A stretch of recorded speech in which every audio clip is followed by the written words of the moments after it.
வருஷத்துக்கு முன்னாடி கொலை செய்யப்பட்ட ஆபேலுடைய கொலை பாதகத்தை இறைவன் இஸ்ரேல் மீது செலுத்த வரும்போது ஒருவன் கூட வாயை திறக்கவே இல்லை.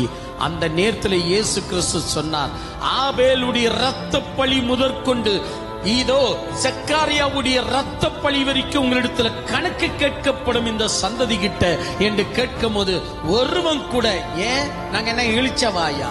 ஆபேல் செத்தது 4000 வருஷத்துக்கு முன்னாடி, யாருடைய பழியை யார் மேல போட வந்திருக்கிற என்று எவனாச்சும் ஒரு கேள்வியை இயேசு கிறிஸ்துக்கு கேட்டிருப்பானா? கேட்கல. ஏனா 4000 வருடம் மூடி மறைக்கப்பட்ட ஆபேலுடைய கொலையை இயேசு கிறிஸ்து வெளிரங்கமாய் பேசினார். வாயடைத்து போய்விட்டார்கள் இஸ்ரேல் மக்கள். இயேசு கிறிஸ்துடைய வருடத்தையும் கூட்டிக்கிட்டா இன்றோட 6000 வருஷம் ஆகுது. இந்த 6000 வருஷத்துல ஒரு சின்ன ஊழியன் கூட இந்த ரகசியத்தை வெளியிட்டது கிடையாது.